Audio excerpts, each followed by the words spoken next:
हरिओम।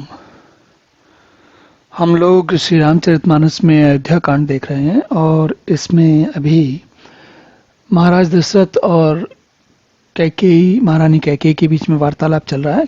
महारानी कैकेयी ने अभी अभी अपने दोनों वर महाराज दशरथ से मांगे हैं। अब उसके उत्तर में महाराज दशरथ क्या स्थिति है, जरा थोड़ा इसको समझते हैं। यहाँ पर देखते हैं क्या हुआ। गयउ सहमि नहीं कछु कही आवा, जनु सचान बन झपटे उलावा। विवरण भयउ निपट नर पालू, दामिन हनेउ मनहु तरतालू। राजा ने जो वर उन्होंने मांगे और वर में उन्होंने कहा कि पहला वर तो उन्होंने ये मांगा कि भरत को राज्य तिलक दो, और दूसरा वर ये मांगा कि राम को तापस के वेश में वनवास दो। तो बात सुन के राजा इतने सहम गए कि उनके मुंह से कोई आवाज ही नहीं निकली, कोई ध्वनि निकली नहीं, एकदम चुप हो गए। ऐसा लगा कि जो बाज ने वन में झपट्टा मारा होता तो सारे पक्षी एकदम चुप हो जाते हैं। जनु सचान वन झपटे उलावा, विवरण भयउ निपट नरपालू। और राजा की स्थिति क्या हो गई, जैसे बिजली ने उनको विद्युत के कारण वो पूरा जैसे पेड़ जल जाता है, झुलस जाता है, तो उनके चेहरे का, उनकी मुखाकृति का रंग बिल्कुल बदल गया और उनकी स्थिति ऐसी हो गई कि जैसे होता है ना कि एक व्यक्ति है, चेहरा जब प्रसन्न होता है तो चमकता है, बड़ा प्रसन्न सा दिखता है, बड़ा अच्छा लगता है। लेकिन अगर कोई बहुत ही अशोभनीय या बहुत ही दुख देने वाली दारुण घटना हो जाती है तो व्यक्ति के चेहरे का रंग उड़ जाता है, उसके हाव भाव ऐसे हो जाते हैं कि उसे कुछ भी समझ में नहीं आ रहा, ऐसी स्थिति हो जाती है। और माथे हाथ मूंद दोई लोचन, तनु धरी सोच लाग जन सोचन। मोर मनोरथ सुरतर फूला, फरत करिन जिमे हते समूला। दोनों हाथों से उन्होंने माथा पकड़ लिया, आंखें बंद कर ली और एकदम से उनको समझ में आया कि जो मेरा मनोरथ था, क्या मनोरथ था कि राम का राज्याभिषेक होगा, राम प्रसन्नता से राज्य करेंगे और सब कुछ अच्छा चलेगा, वो पूरा एक क्षण में बिगड़ गया। ऐसा लगा राजा ऐसे सोच में पड़ गए कि उनकी कुछ समझ में नहीं आ रहा कि क्या करें। और जैसे ही, और ये भी बात कब हुई है, जब वो आने वाले कल वो राम का राज्याभिषेक करवाने वाले हैं। पहले भी नहीं हुआ, आज कल होना है, बस अब कुछ एकदम से बिजली गिर गई। जैसे बिजली गिरती है ना तो सब कुछ तहस नहस हो जाता है, तो वही स्थिति महाराज दशरथ की हो गई है। और अवध उजार कीन कैकेयी, दीन से अचल विपत्ति कहने। तो अयोध्या ने केवल ये दो वर मांग के साधारण काम नहीं किया। ऐसा नहीं है कि वर हैं, घर में कहीं फिल्म देखने जाना है या कोई कहीं घूमने जाना है या कोई छोटा मोटा कोई स्वर्ण आभूषण लेने जाना है, ऐसा कोई काम नहीं है ये जो आज हुआ कल हुआ। इससे पूरी की पूरी जो राम कथा है, रामायण है, उसकी दिशा बदल जाती है इसी वर के कारण। और इस वर की स्थिति ऐसी हो जाती है, उसके बाद ये अलग बात है कि हम कथा को जानते हैं और जिस प्रकार से जानते हैं उस प्रकार से हमें समझ में आता है। लेकिन अगर सोचिए आप इस कथा को पहली बार पढ़ रहे हो और आपको कुछ पता नहीं हो कि इस कथा में क्या होता है, तो आप कैसा अनुभव करेंगे।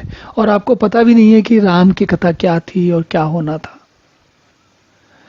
सौभाग्य से हम सभी लोग जानते हैं, इसलिए हमारे मन को कष्ट तो होता है, लेकिन हमें पता है कि आगे क्या होना है, तो उसका जो है हमें विश्वास बना रहता है, ढाढ़स बना रहता है कि भाई जो भी हो आगे अच्छा ही होगा। लेकिन अगर ये पता नहीं हो कि आगे क्या होना है तब क्या होगा।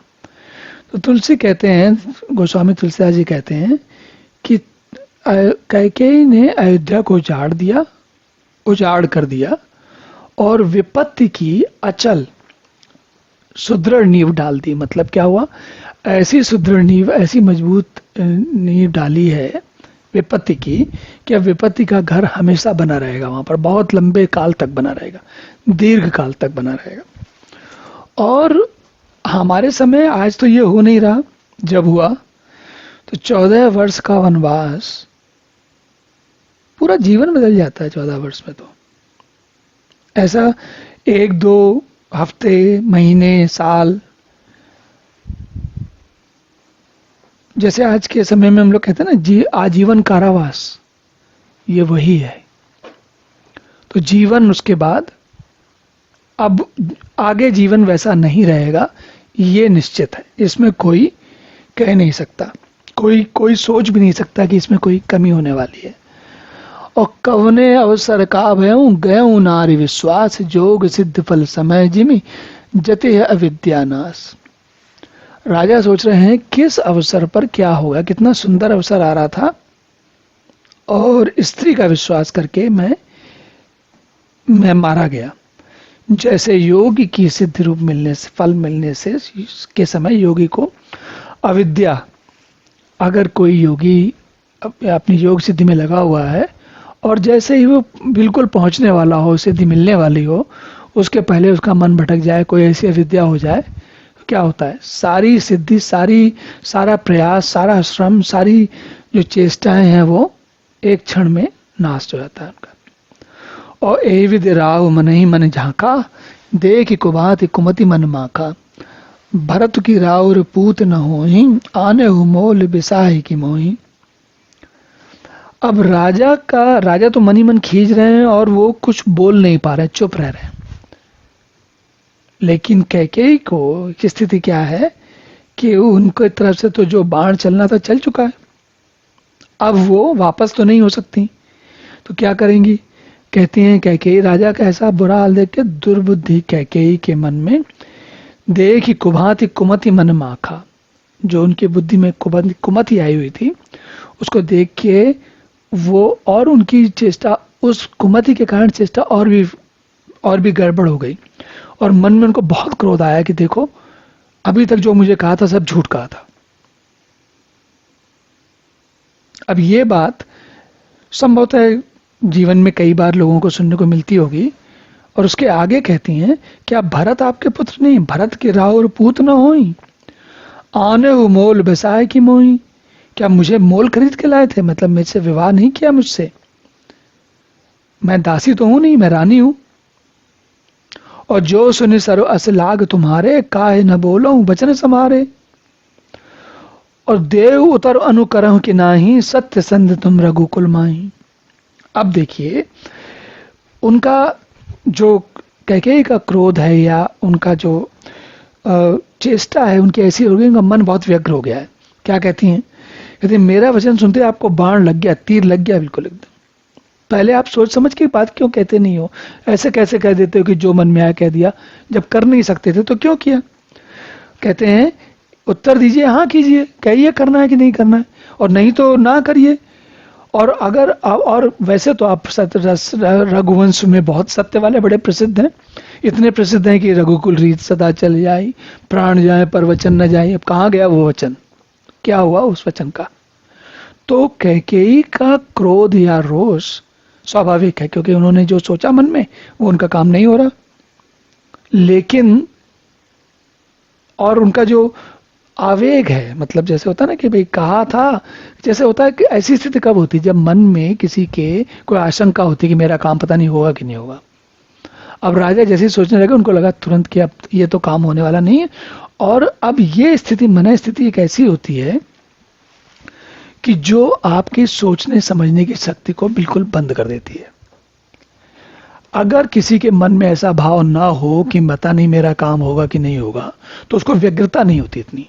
थोड़ा ठहरा हुआ हो तो आदमी कहता है, समझता है, हो सकता है होगा, हो सकता नहीं होगा, थोड़ा संभल के चलता है और दोनों स्थितियों के लिए तैयार रहता है। लेकिन कैकेयी किसी और स्थिति के लिए तैयार है ही नहीं।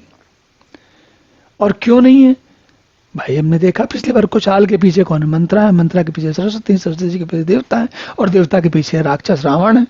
तो प्रक्रिया चक्र तो पूरा चल रहा है, बच कोई नहीं सकता। जैसा जैसा काम हो रहा है उसे आप सब लोग काम कर रहे हैं। और जो सुन सर्व अस लाग तुम्हारे, काहे न बोलो बचन संवारे। देव उतर अनुकरम की नाही, सत्य संद सुन तुम रघुकुल माही। कहते साफ कह दिया उन्होंने कि भाई अगर नहीं बनता था तो पहले क्यों कहा, ये बताओ मेरे को। देन कहो अब जनि बरु देहु, तजहु सत्य जग अपजस लेहु। सत्य सराहि कहु बरु देना, जाने हु ले यही मांग जबेना। आपने देखिए, ये जीवन का एक ऐसा स्थिति है जो कभी कभी आती है, हम संभवतः हमेशा नहीं आती लेकिन कभी कभी आती है। तो कहती हैं आपने तो वर देने के लिए कहा था, आप भले न दीजिए और सत्य को छोड़ दीजिए और जगत में अपयस लीजिए। और सत्य की बड़ी सराहना, सत्य की बात कही थी कि मैं सत्य असत्य नहीं, और सत्य है और ये है वो है। तो क्या समझा था कि चवेना मांगेगी कैकेयी, महारानी कैकेयी है, कुछ बड़ी चीज मांगेगी भाई। चवेना मतलब कहते हैं ना, चना चवेना जिसे कहते हैं, बहुत छोटी चीज। तो और ये जीवन में संभवतः जीवन में कभी कभी वर देने वाले को ऐसी स्थिति आ जाती है कि उसको नहीं पता होता कि जब वर वास्तव में मांगा जाएगा तब क्या होगा।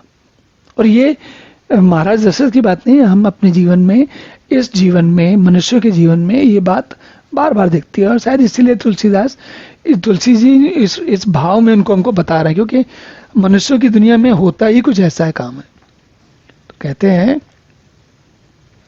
शिव दधीच बलि जो कछु भाखा, तनु धनु तजेउ बचन पनु राखा।